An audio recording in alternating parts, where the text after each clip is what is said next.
est une ferme assurance des choses qu'on espère et une démonstration des choses qu'on ne voit pas.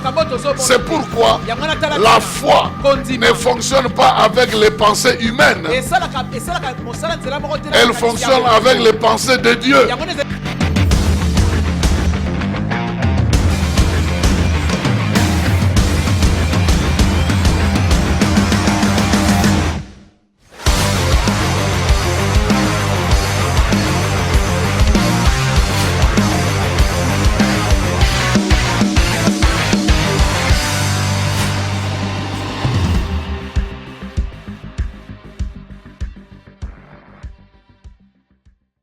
Nous bénissons le Seigneur, notre Dieu, pour cette occasion qu'il nous accorde de nous réunir ce soir. Et nous sommes heureux d'être là devant sa parole. Nous venons déjà d'être suffisamment bénis par notre louange et notre adoration. Et nous voulons progresser pour recevoir la bénédiction du Seigneur au travers de sa parole. Nous sommes en train de développer un thème que nous avons commencé dimanche passé, de parler sur la fermeture des portes.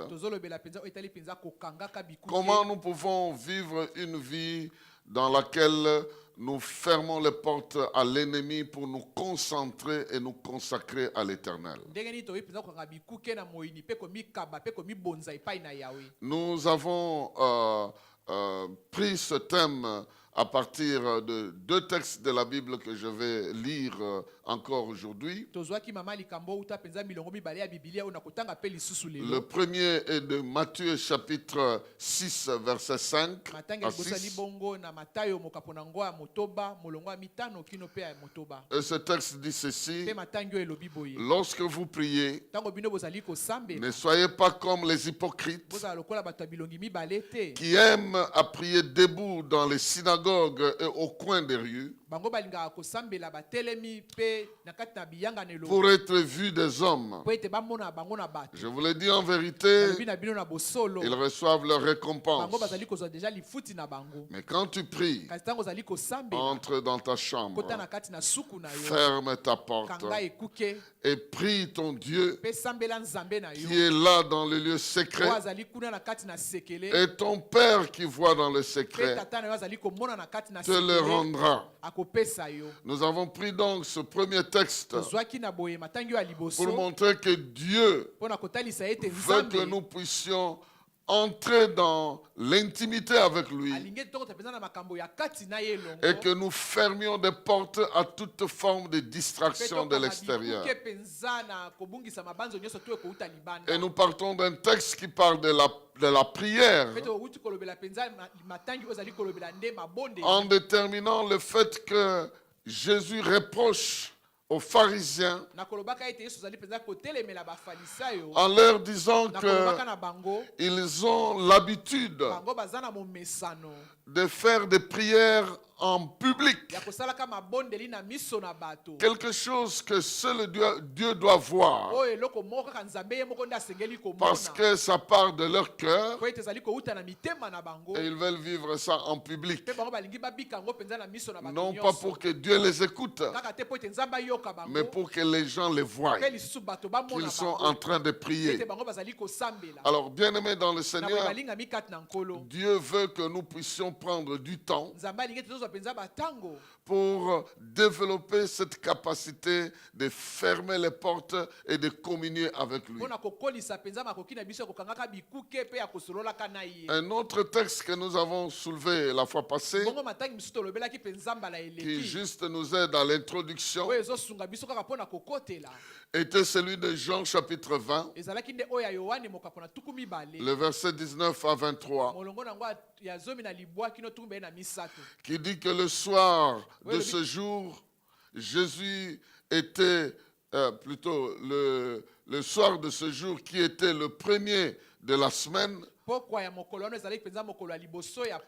Les portes du lieu où se trouvaient les disciples étant fermées à cause de la crainte qu'ils avaient des Juifs,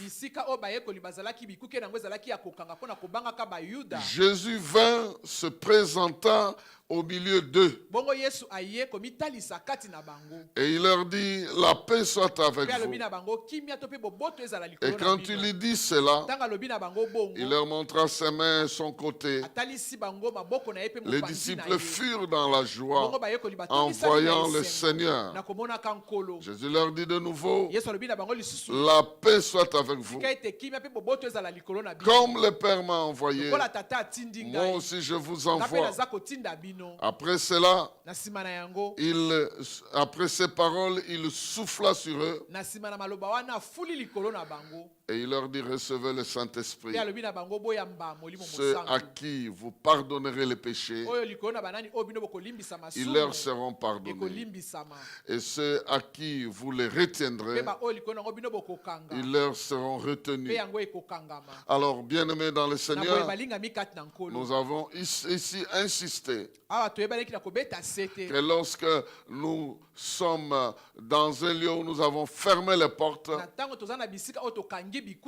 nous ne sommes plus distraits par ce qui est externe. Et il est écrit que lorsque les disciples avaient fermé, verrouillé les portes, ils avaient droit à une communion particulière avec Jésus. Il est entré chez eux. Il s'est révélé davantage. Il a communié avec eux. Il a communiqué l'esprit.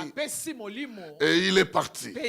Voyez, bien-aimés dans le Seigneur, lorsque nous fermons nos portes à toute forme de distraction extérieure, nous permettons à une profondeur, à avancer dans une profondeur spirituelle avec Dieu. Et nous avons commencé à parler de ces portes-là. Nous avons parlé des sentiments. Comment nous devons fermer les portes de nos sentiments. Nos sentiments ont une importance dans notre vie. Et si nous voulons être concentrés dans notre vie, nous avons besoin de fermer nos sentiments à l'invasion des choses de l'extérieur, afin que nous soyons à l'aise avec Dieu. Il nous a été recommandé d'avoir les mêmes sentiments qui étaient en Jésus-Christ, pour que nous puissions être élevés un jour dans notre vie. Parce qu'il y a aussi des mauvais sentiments qui nous font perdre la bénédiction et la grâce de Dieu. Aujourd'hui, nous allons parler des pensées. Les pensées. Il est écrit dans 1 Pierre, chapitre 3, versets 8 à 9. Nous avons lu ça la fois passée. Nous revenons à ce texte-là parce qu'il va nous parler des pensées. Ce texte nous dit, enfin, soyez tous animés des mêmes pensées et des mêmes sentiments, pleins d'amour fraternel, de compassion, d'humilité. Ne rendez point le mal pour mal ou injure pour injure. Bénissez au contraire, car c'est à cela que vous avez été appelés, afin d'hériter la bénédiction. Voici le texte que nous avons lu la fois passée, qui nous montre que nous devons être animés de bonnes pensées. Parce que si nous ne sommes pas animés de bonnes pensées, nous n'allons pas hériter la bénédiction. Il y a l'héritage de la bénédiction qui est attaché aux bonnes pensées. Et comment nous pouvons fermer les portes de nos pensées? Nous allons entrer donc dans cette partie de notre méditation pour parler de comment nous pouvons fermer les portes de nos pensées. La Bible nous parle de pendant beaucoup de temps sur les pensées. Et les pensées sont très capitales pour notre vie. Et si nous les gérons convenablement, nous allons vivre ce que Dieu a prévu pour nous. Ce que nous aimerons d'abord savoir, comment les pensées se forment-elles? Quels sont les rôles des pensées dans notre vie? Et comment nous pouvons fermer les portes de nos pensées? Comment nous pouvons les fermer? Et quels sont les avantages si nous fermons les portes de nos pensées? Bien-aimés, les pensées ont une importance capitale dans notre vie. D'abord, nous devons savoir que les pensées se forment dans notre cœur. Les pensées ne sont pas des réalités déjà établies, permanentes. Les pensées se forment à partir des idées dans notre vie. C'est la Bible qui nous en parle. Dans Genèse chapitre 6, le verset 5, la Bible dit ceci. Genèse chapitre 6, verset 5. L'Éternel vit que la méchanceté des hommes était grande sur la terre et que leurs pensées, les pensées de leur cœur, se portaient chaque jour uniquement vers le mal. Vous voyez, ils avaient des pensées qui chaque jour grandissaient vers une direction. Alors, Dieu a vu cela. Il voit que nos pensées se tournent vers le mal et il prend une disposition particulière. Dieu, il considère les pensées dans notre vie. Et j'étais en train de poser la question.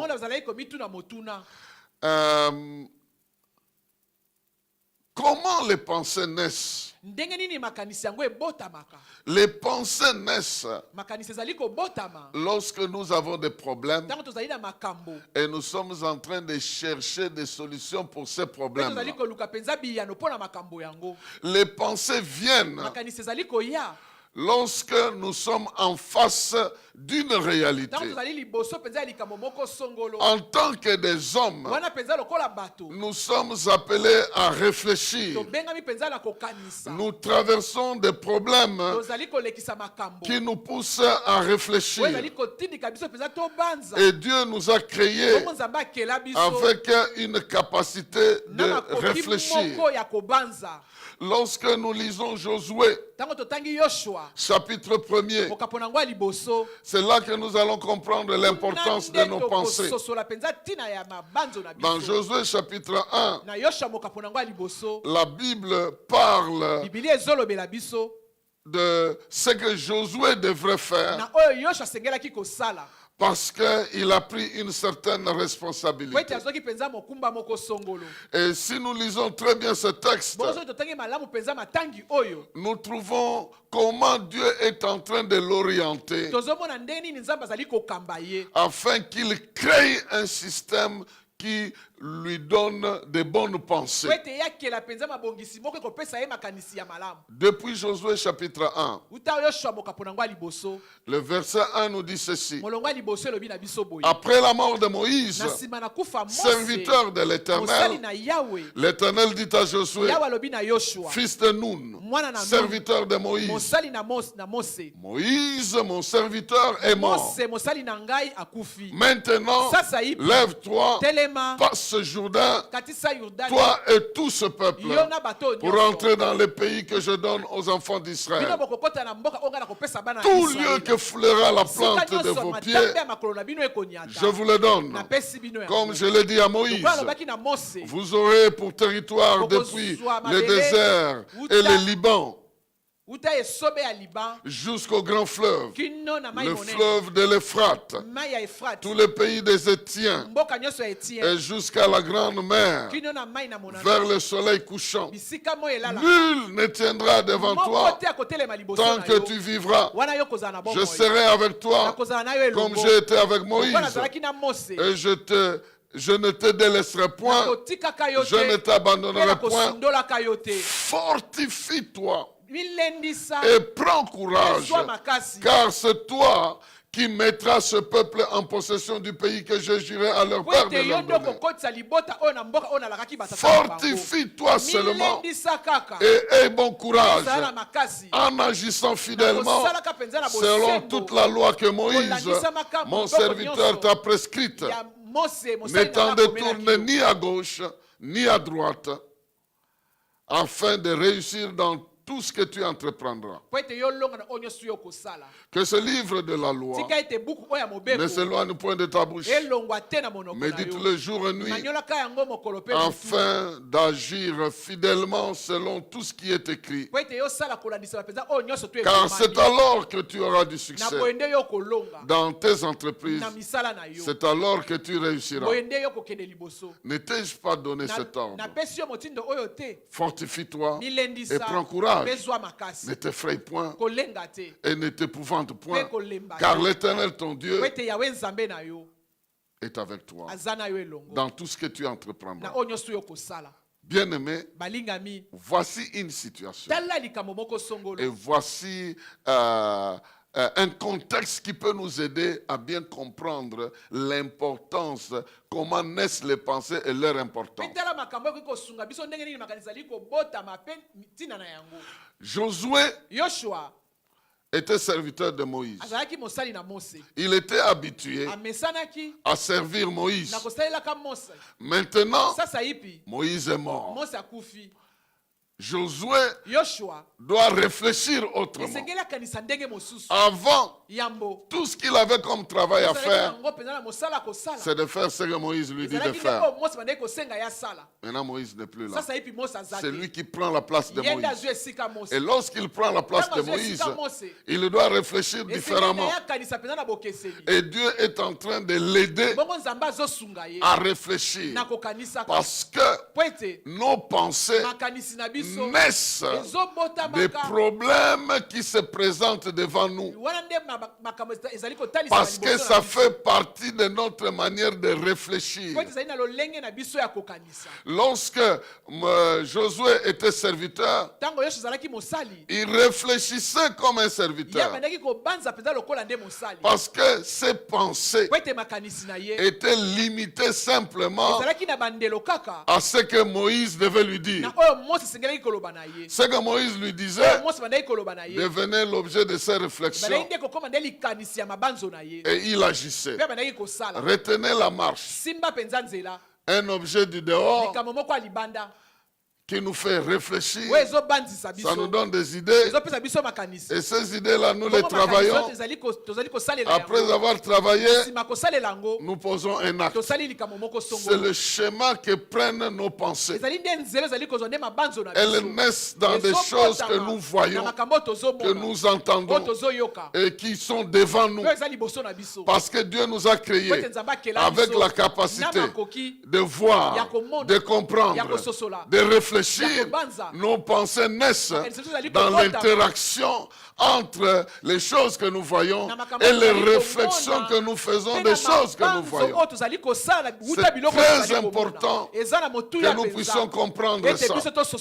Parce que lorsque je vais parler de fermeture de portes, nous allons comprendre que c'est à différents niveaux que ces portes-là doivent se fermer.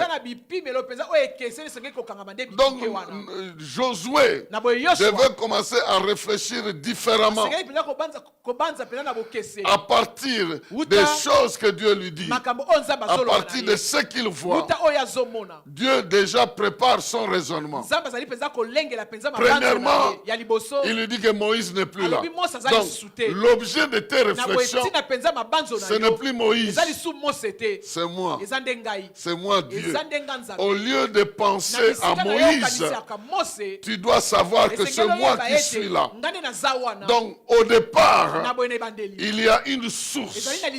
Il y a un objet devant nous que nous voyons, que nous regardons et par lequel nous avons l'inspiration et qui nous font penser. Et Dieu lui dit, à partir de maintenant, écarte Moïse. Maintenant, c'est moi. Je serai avec toi. Partout où tu marcheras, je vais te donner la victoire. Ça, c'est de un. La deuxième chose, prends les livres que Moïse t'a laissés.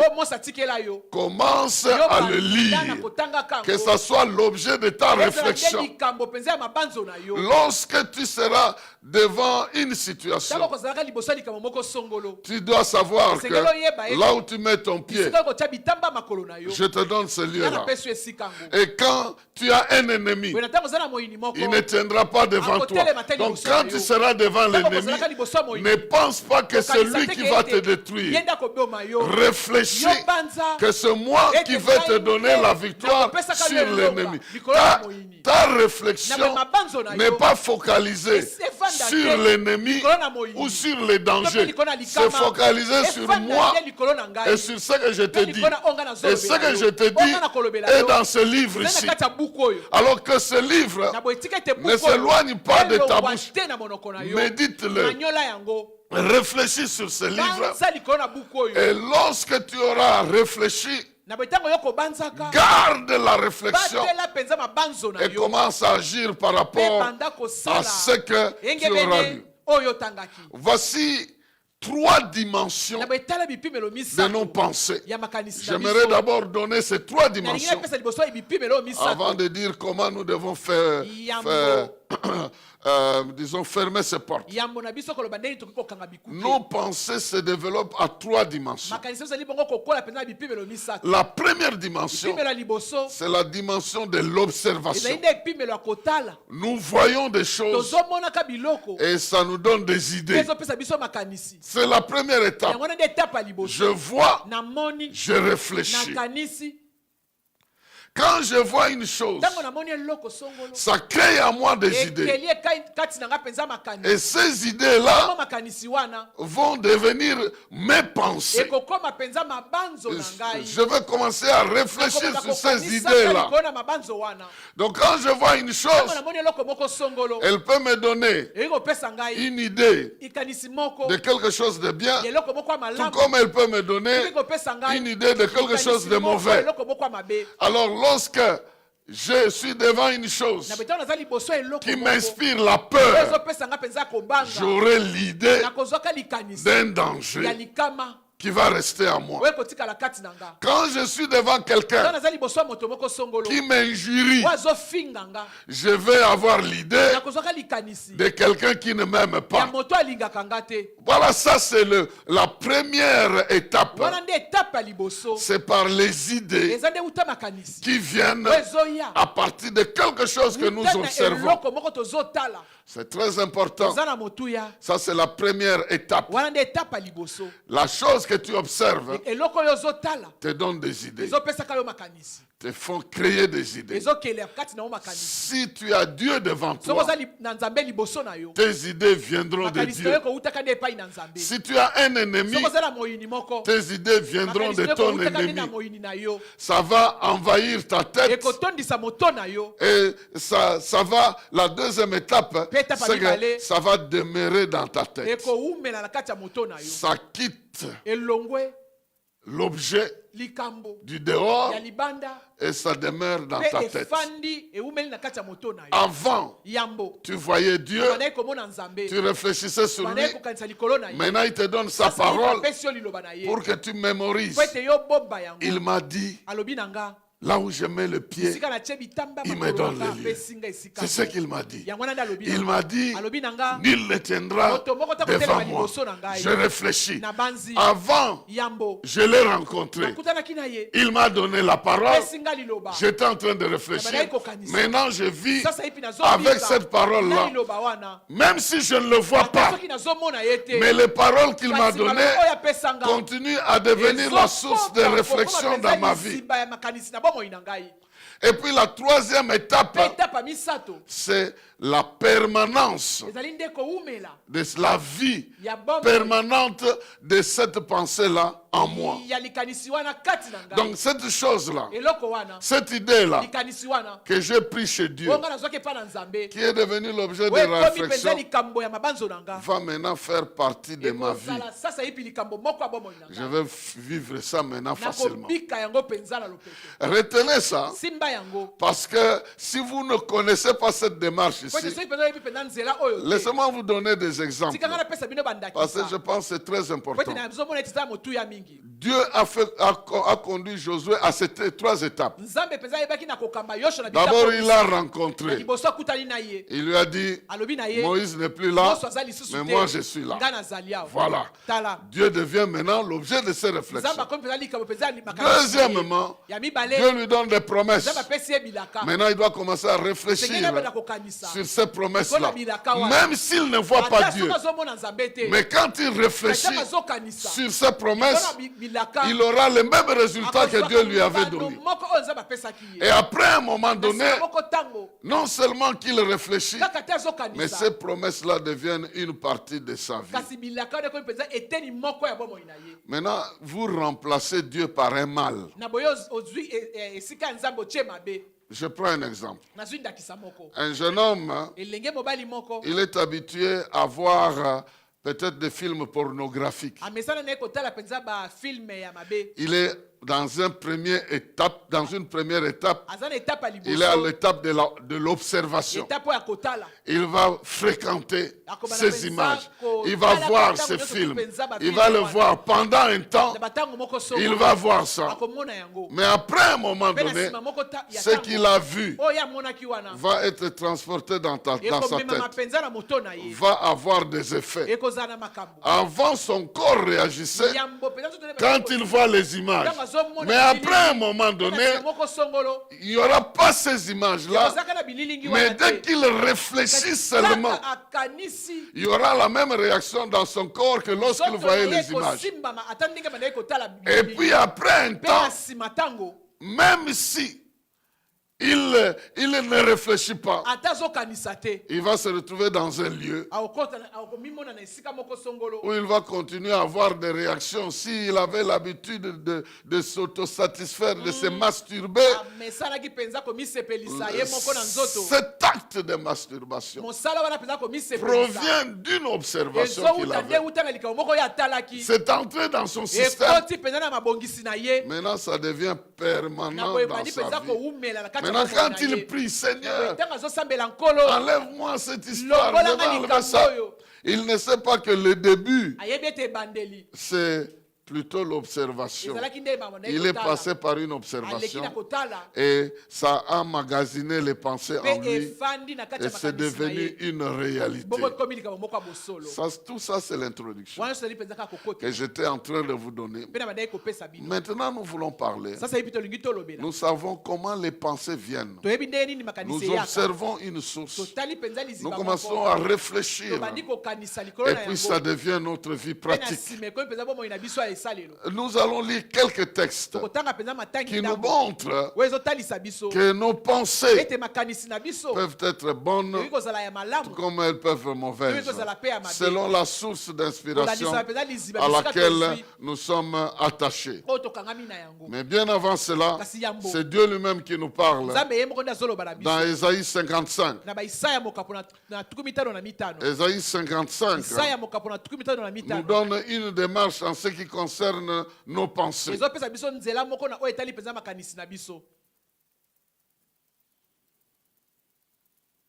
Ésaïe 55. À partir du verset 5, Dieu donne une promesse. Voici, tu appelleras des nations que tu ne connais pas. Et les nations que tu ne connaisses, qui ne te connaissent pas, accourront vers toi. À cause de l'Éternel ton Dieu, du Saint d'Israël, celui qui te glorifie. Cherchez l'Éternel pendant qu'il se trouve. Invoquez-le tandis qu'il est prêt. Que le méchant abandonne sa voie et l'homme d'iniquité ses pensées. Qu'il retourne à l'Éternel qui aura pitié de lui, à notre Dieu qui ne se lasse pas de pardonner. Car mes pensées ne sont pas vos pensées et vos voix ne sont pas mes voix, dit l'Éternel. Autant les cieux sont élevés au-dessus de la terre, autant mes voix sont élevées au-dessus de vos voix et mes pensées au-dessus de vos pensées. Voici, bien-aimés dans le Seigneur, cette déclaration de Dieu. Dieu dit, et je pense que c'est la vie de quelqu'un ici, que Dieu va te bénir et tu appelleras des nations que tu ne connais pas et des gens que tu ne connais pas viendront te bénir. Dieu veut te glorifier, mais il y a un problème. Ta manière de vivre, ta manière de réfléchir n'est pas sa manière de réfléchir. Nous sommes les habitants de la terre, nous sommes attachés aux choses de la terre. Mais lui, il est au ciel. Et sa manière de vivre, elle est différente.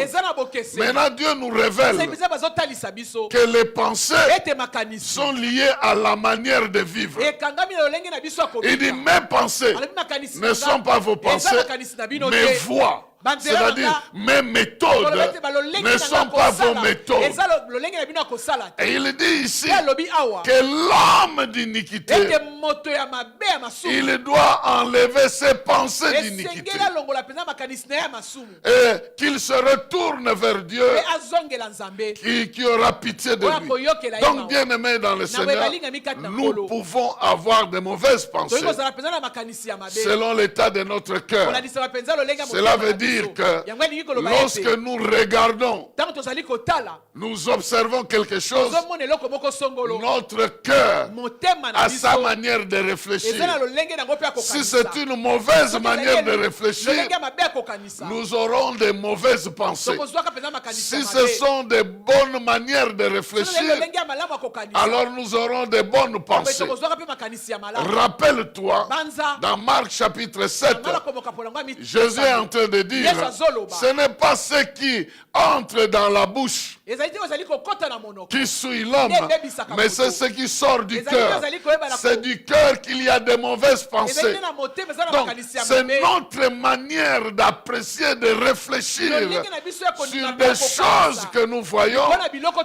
C'est ça qui constitue la valeur de nos pensées. Donc, Dieu nous demande d'avoir de bonnes pensées. Et nous devons savoir que nos pensées viennent de notre disposition du cœur et notre manière de réfléchir. Si notre cœur réfléchit bien, alors nous aurons de bonnes pensées. Si notre cœur réfléchit mal, alors nous aurons de mauvaises pensées.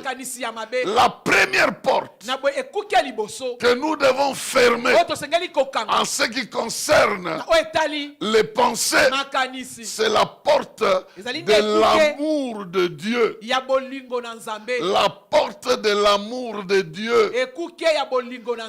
La porte de l'amour de Dieu, c'est une porte qui nous produit de bonnes pensées.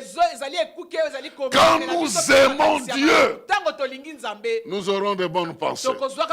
Si nous aimons Dieu, nous aurons de bonnes pensées.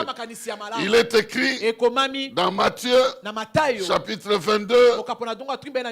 Matthieu chapitre 22.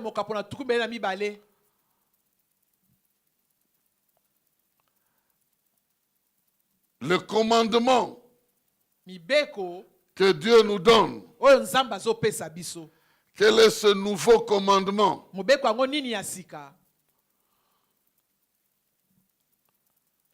Je m'excuse. Matthieu chapitre 22.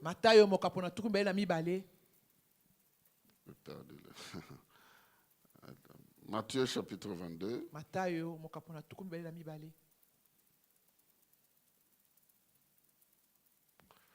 Verset 38. Non, verset 37. Jésus lui répondit, tu aimeras le Seigneur, ton Dieu, de tout ton cœur, de toute ton âme et de toute ta pensée. C'est le premier et le plus grand commandement. Et voici le second qui lui ressemble. Tu aimeras ton prochain comme toi-même. De ces deux commandements dépendent toute la loi et les prophètes. Donc, toutes les lois de l'Ancien Testament se résument ici. Tu dois avoir l'amour pour le Seigneur. Cet amour-là doit remplir ton cœur. Cet amour-là doit remplir ton âme, le siège de tes émotions, de tes sentiments, de ton intelligence. Cet amour-là doit remplir ton système de réflexion, donc tes pensées. Donc, bien-aimé dans le Seigneur, quand nous parlons de pensées, c'est parce qu'il y a de bonnes pensées et de mauvaises pensées. Maintenant, pour avoir de bonnes pensées, il faut savoir qu'il y a une porte. Une porte qui s'appelle l'amour de Dieu. Cette porte-là permet que lorsque nous la surveillons, nous ayons de bonnes pensées. Lorsque dans mon cœur, j'aime Dieu, l'amour que j'ai pour Dieu va produire en moi de bonnes pensées. La Bible dit, l'homme bon tire de son bon trésor de bonnes choses. L'homme mauvais tire de son mauvais trésor les mauvaises choses. Comme les pensées, c'est ça fait partie de notre capacité de réflexion, de réfléchir. La base sur laquelle nous devons réfléchir, l'objet de notre inspiration doit être Dieu. Nous devons aimer Dieu. Si j'aime Dieu, alors mes réflexions seront les réflexions de l'amour.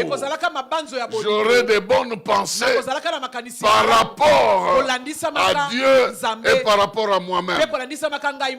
En d'autres termes, dès que tu es quelqu'un, tu ouvres la porte à de mauvaises pensées. Dès que tu es quelqu'un, tu ouvres la porte à de mauvaises pensées. Parce que l'amour, c'est l'engagement à faire du bien. Quand tu aimes quelqu'un, tu es engagé à faire du bien à cette personne-là. Mais quand tu n'aimes pas quelqu'un, c'est que tu es engagé à lui faire du mal. Parce que aimer veut dire s'engager à faire du bien. Tu aimeras le Seigneur. Cela veut dire tu seras engagé à honorer Dieu, à lui obéir, à lui faire confiance, à vivre pour lui. Alors quand tu l'aimes, toutes les réflexions seront dans le sens du bien. C'est l'amour que tu as pour Dieu qui va stimuler de bonnes pensées vis-à-vis de Dieu. La même chose, si tu aimes le prochain, tu vas concevoir de bonnes pensées pour ton prochain. C'est le résumé de tous les 10 commandements. Tous les 4 premiers commandements qui concernent Dieu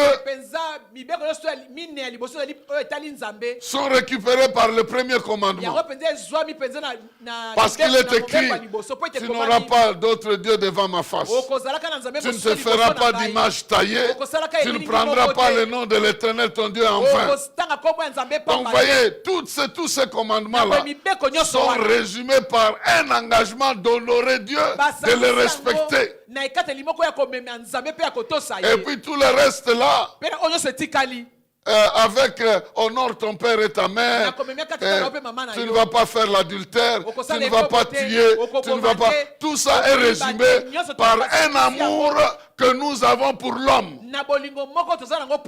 Alors quand tu aimes l'homme, tu ne vas pas le tuer. Quand tu l'aimes, tu ne vas pas aller voler ses histoires. Quand tu l'aimes, tu ne vas pas prendre sa femme. Quand tu l'aimes, tu ne vas pas envier ces choses. Donc vous voyez, l'amour devient la source des pensées pures. L'amour devient la source qui produit de bonnes pensées, de bonnes dispositions de cœur. C'est la première porte principale. C'est la porte de l'amour de Dieu et de l'amour du prochain. Cette porte-là, tu dois bien la protéger. Pour bien la protéger, tu dois être engagé à aimer l'homme et à aimer Dieu et à pardonner pour que l'amour fonctionne et travaille en toi. Du moment où tu cesses d'aimer Dieu, tu ouvres une porte de mauvaises pensées. Tu ouvres une porte de pensées qui sont mauvaises envers ton prochain.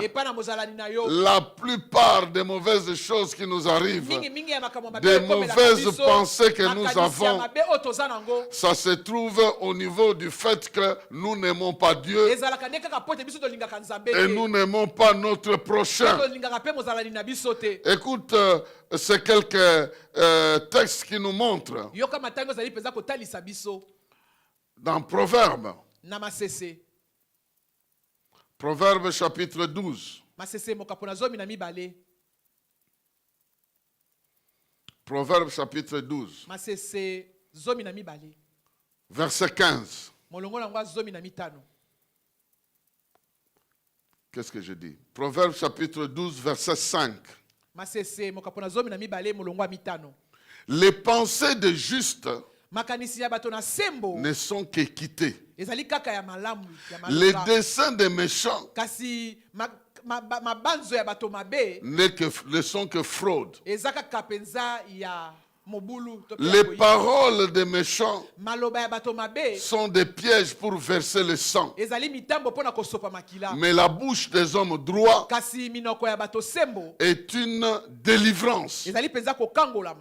Voyez-vous, bien-aimé dans le Seigneur, quelqu'un qui est juste, qui est en communion avec Dieu, qui aime Dieu, ses pensées seront correctes.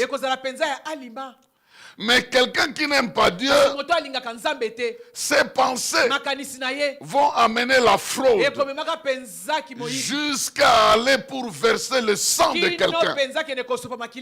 Si tu aimes quelqu'un, tu ne peux pas le verser son sang.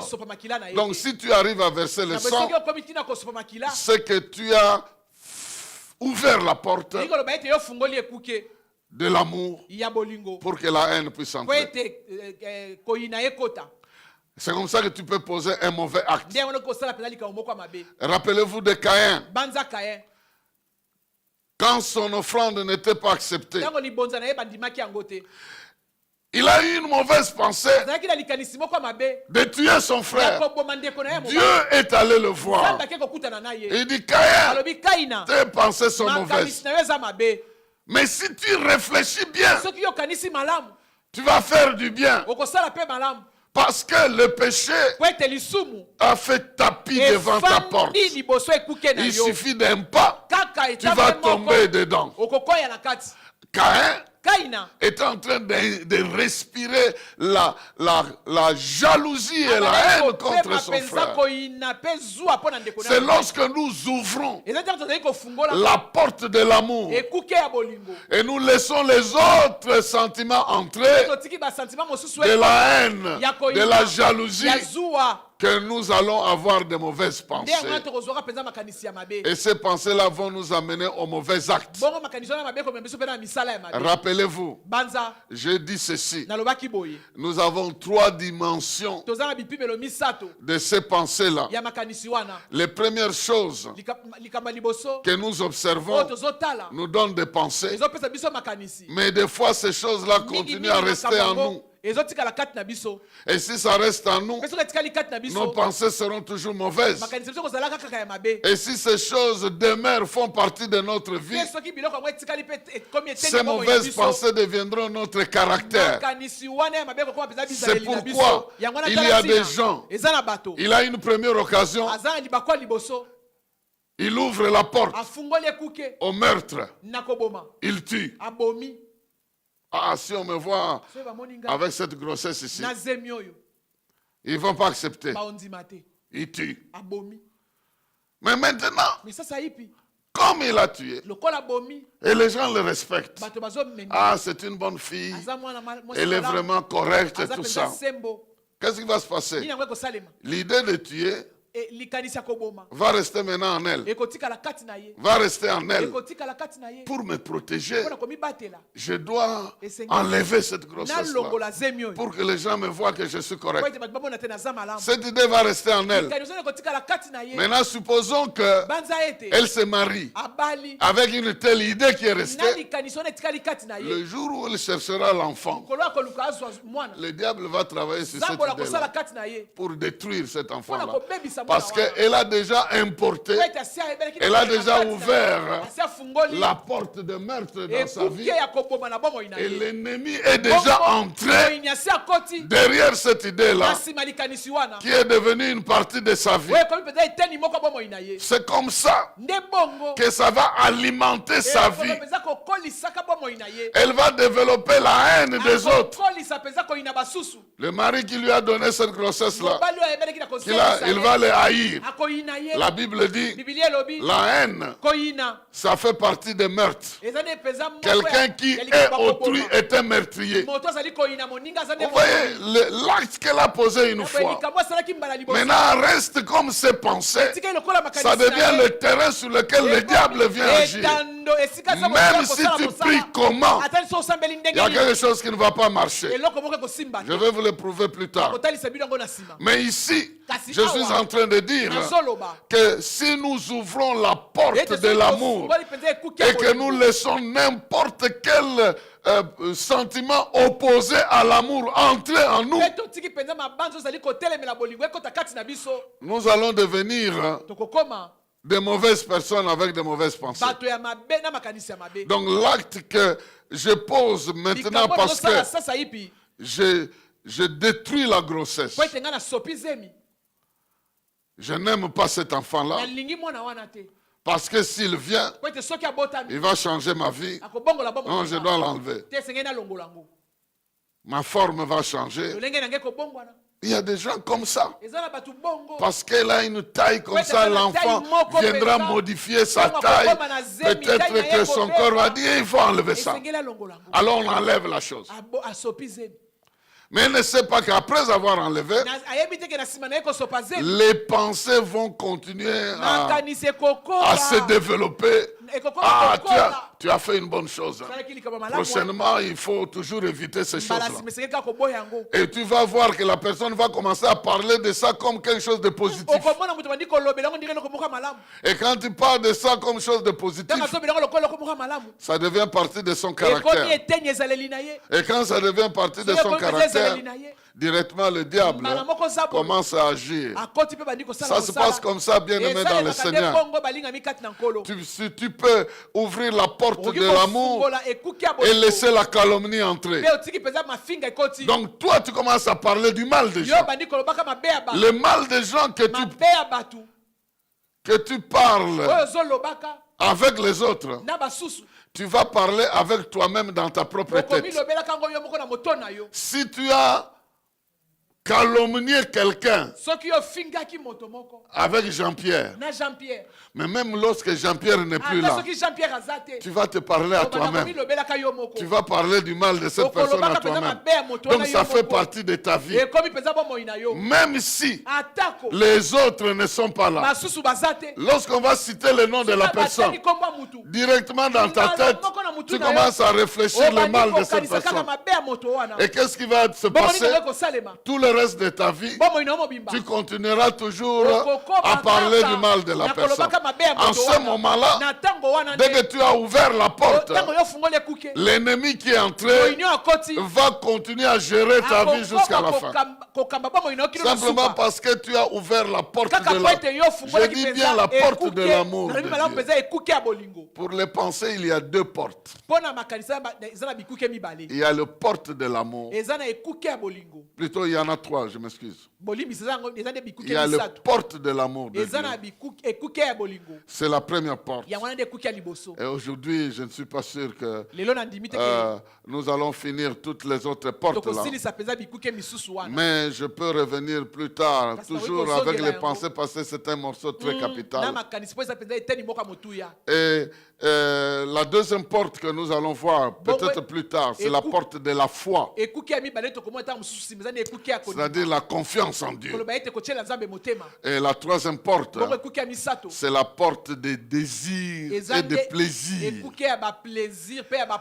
Donc, ces trois portes-là, ce sont des portes qui ouvrent des bonnes pensées ou de mauvaises pensées. Je vais revenir à ces deux portes-là un peu plus tard. Je vois que nous avons quand même quelques temps. Donc, nous pouvons épuiser ce thème ici. Alors, le Proverbe chapitre 15. Proverbe chapitre 15 nous dit ceci. L'Éternel renverse la maison des orgueilleux, mais il a fermé les bornes de la veuve. Les pensées mauvaises sont en horreur à l'Éternel, mais les paroles agréables sont pures à ses yeux. Celui qui est avide du gain trouble sa maison, mais celui qui est le présent vivra. Le cœur du juste médite pour répondre, mais la bouche des méchants répand de méchanceté. L'Éternel s'éloigne des méchants, mais il écoute la prière des justes. Vous voyez comment, bien-aimés, nos pensées trouble notre vie, notre relation avec Dieu. Lorsque nous ouvrons la porte de l'amour, nos mauvaises pensées sont en horreur à Dieu. Et nos prières ne peuvent pas être exaucées. La Bible dit dans Ephésiens 3:20, à celui qui peut faire au-delà de ce que nous pensons et demandons. Donc Dieu peut faire au-delà de ce que nous pensons, au-delà de ce que nous demandons. Alors en ce moment-là, si nos pensées sont mauvaises, notre prière est en horreur à Dieu.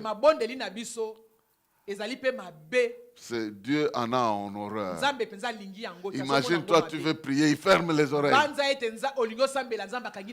Parce que tes pensées parlent aussi fort que ta bouche. Donc, bien-aimé dans le Seigneur, la porte de l'amour, c'est la porte principale. Je peux vous donner plusieurs conséquences. Mais si tu cesses d'aimer quelqu'un, tu as ouvert la porte à de mauvaises pensées vis-à-vis de cette personne. Et aussi longtemps que tu garderas une haine, une dent contre quelqu'un. Donc tous les commandements de la Bible, résumés par l'amour, tu as brisé ça. C'est ce que ça veut dire. Et c'est très important de comprendre que l'amour couvre une multitude de fautes. Allez dans 1 Corinthiens chapitre 13, de 1 à 4, vous allez apprendre la qualité de cet amour-là. Je peux parler en langue, mais si je n'ai pas l'amour, c'est rien. Je peux avoir la foi jusqu'à transporter les montagnes, mais si je n'ai pas l'amour, c'est rien. Alors cet amour-là, qui croit tout, qui espère tout, qui supporte tout, c'est ça qui fait de nous des gens inébranlables dans la vie avec des pensées pures. Alors, si tu as des problèmes avec ta vie sentimentale, tu es lié par des démons de masturbation, les démons de colère, les démons de haine, de jalousie, de méchanceté,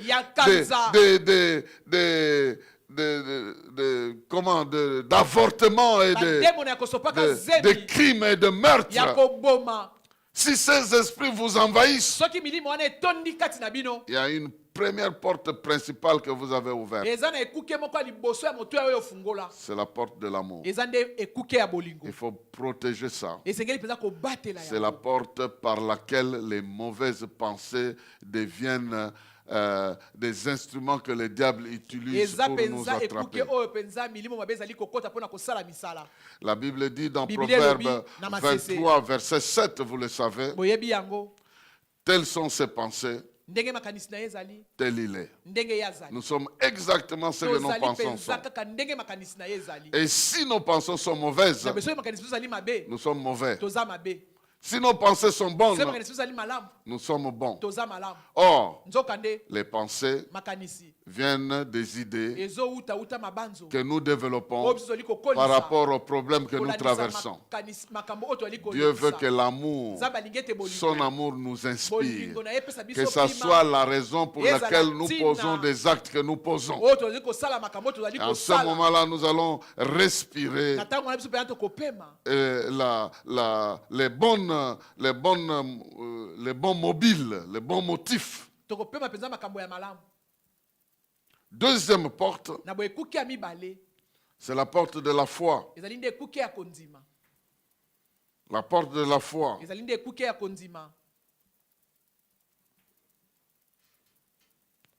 La Bible nous dit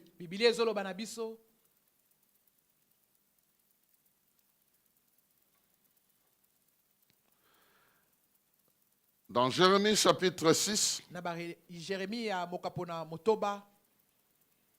verset 18, C'est pourquoi, écoutez, nation, sachez ce qui leur arrivera. Assemblée des peuples, écoutez, terre. Voici, je vais faire venir sur ce peuple le malheur. Ce malheur-là, c'est le fruit de ses pensées. Car ils n'ont point été attentifs à mes paroles. Ils ont méprisé ma loi.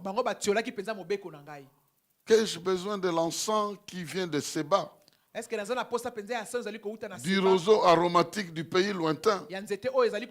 Vos holocaustes ne me plaisent point, et vos sacrifices ne me sont point agréables. C'est pourquoi ainsi parle l'Éternel. Voici, je mettrai devant ce peuple des pierres d'achoppement,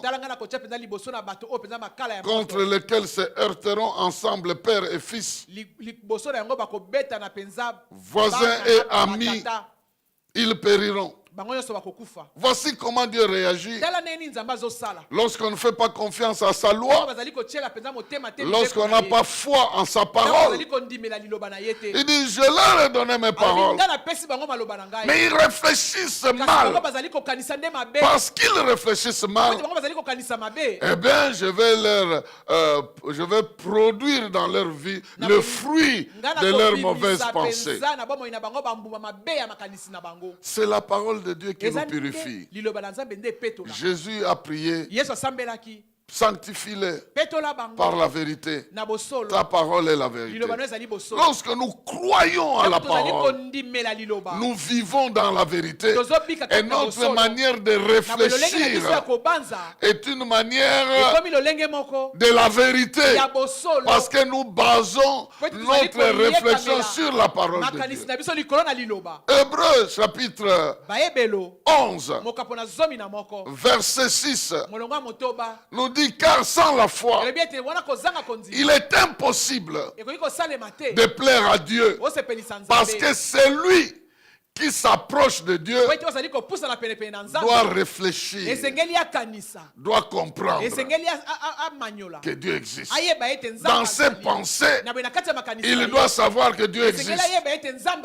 Donc, bien aimé, les pensées, ça fait partie de notre foi. La foi vient de ce qu'on entend. Les pensées aussi viennent aussi de ce qu'on entend. Si quelqu'un te félicite, ces félicitations vont créer en toi de bonnes pensées et de bons sentiments. Mais si quelqu'un te décourage ou te détruit avec de mauvais commentaires, ces paroles-là produiront aussi de mauvaises pensées en toi vis-à-vis de la personne. Et si ta porte de l'amour est ouverte, tu vas dire, ah non, ce type-là ne m'aime pas. Alors, toi aussi, tu vas répliquer le mal pour le mal. Mais si tu es capable de lui pardonner, en ce moment-là, tu ne vas pas permettre les mauvaises pensées, mais tu vas examiner ce qu'il t'a dit. Peut-être qu'il t'a dit la vérité et tu vas t'amender et te corriger. Donc, bien aimé dans le Seigneur, Dieu regarde dans nos cœurs. Rappelez-vous Ephésiens 3:20 là. Il regarde dans nos cœurs. Il veut voir les bonnes pensées qui reflètent la foi, la confiance. Jésus, il avait l'art d'observer les pensées des gens. Il avait l'art de condamner les pensées. Si nous lisons Marc, chapitre 2,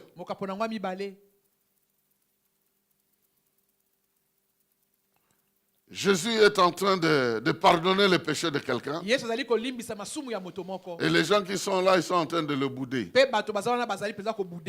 Au verset 5, la Bible dit, Jésus voyant leur foi, dit au paralytique, mon enfant, tes péchés sont pardonnés.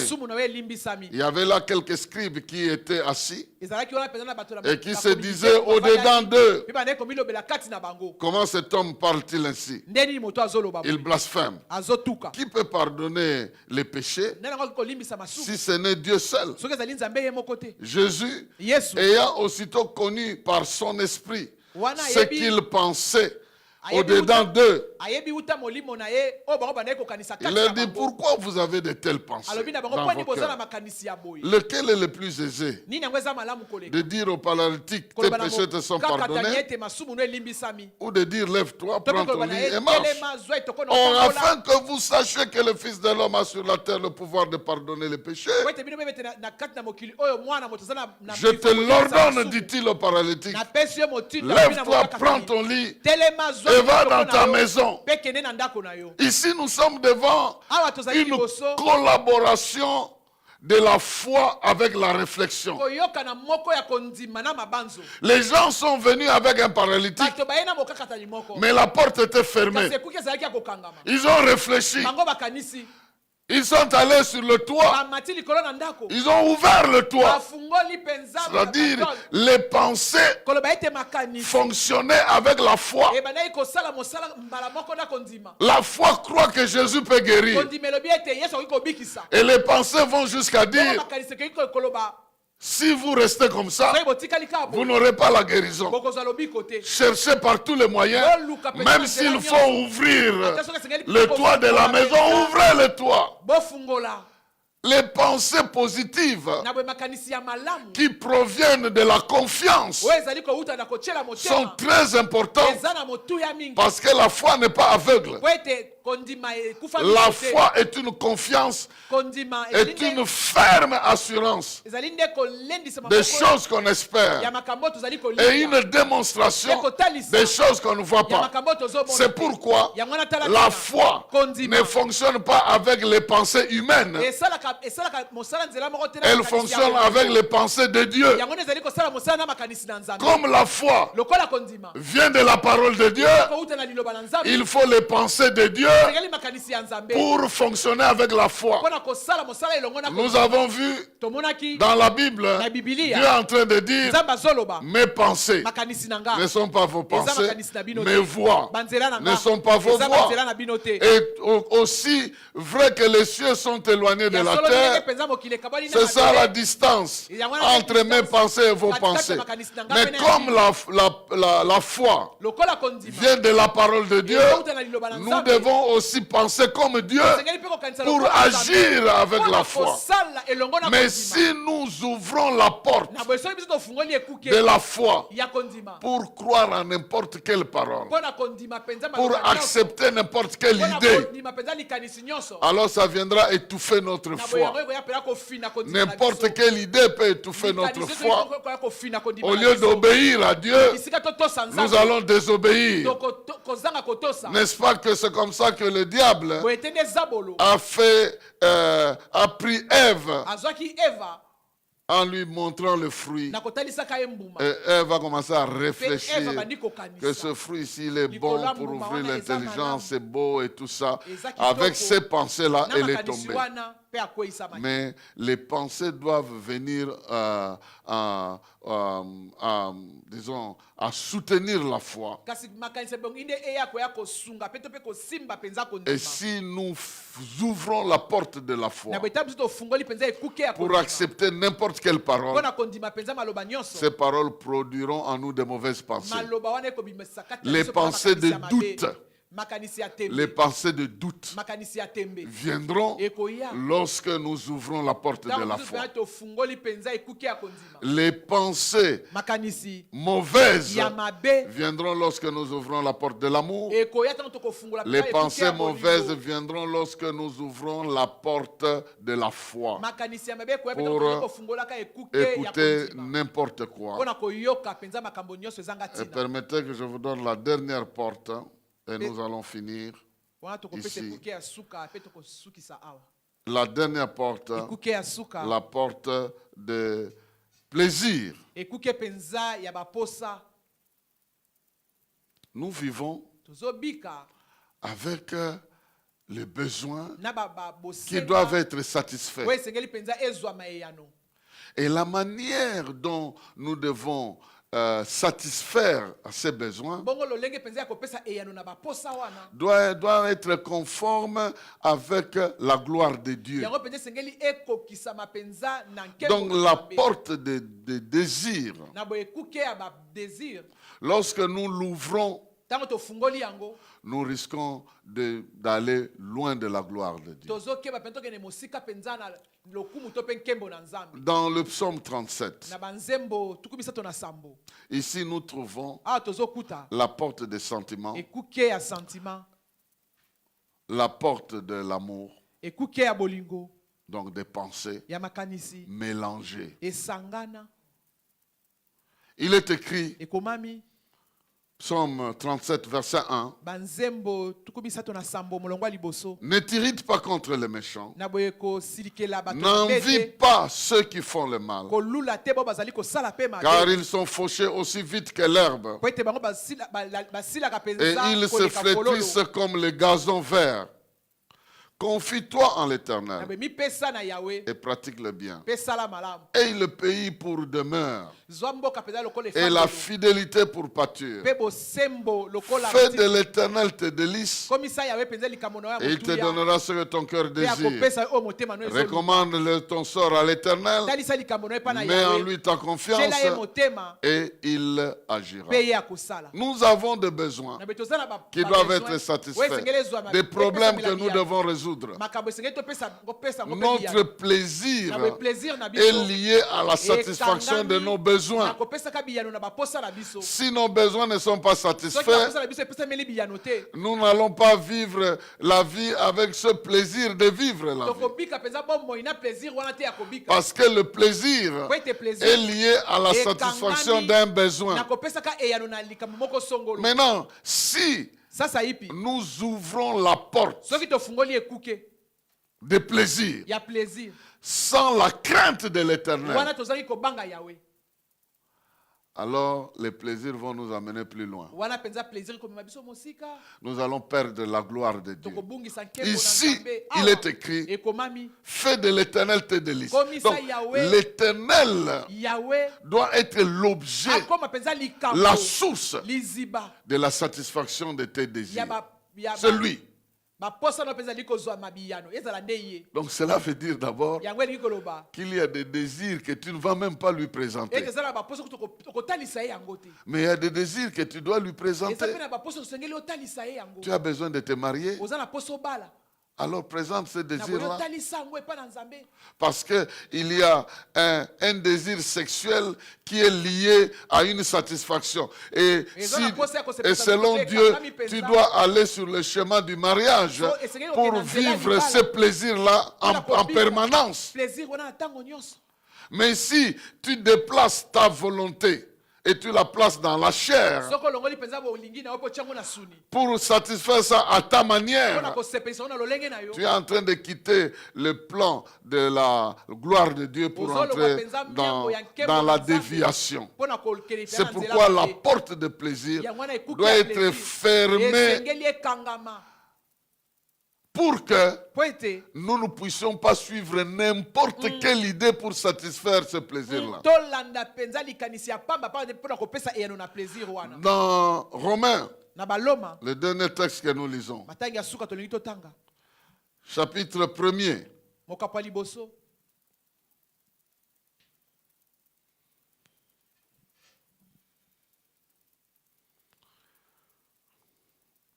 chapitre 1er, à partir du verset 20 jusqu'au suivant. La porte de plaisir et de désir. Il est écrit ceci. En effet, verset 20. Romains 1, verset 20. En effet, les perfections invisibles de Dieu Sa puissance éternelle et sa divinité se voient comme à l'œil nu depuis la création du monde quand on les considère dans ses ouvrages.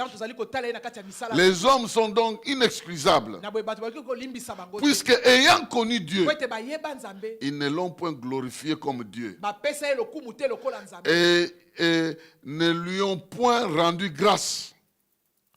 Mais ils se sont égarés dans leurs pensées. Et leur cœur sans intelligence a été plongé dans les ténèbres. Se vantant d'être sages, ils sont devenus fous.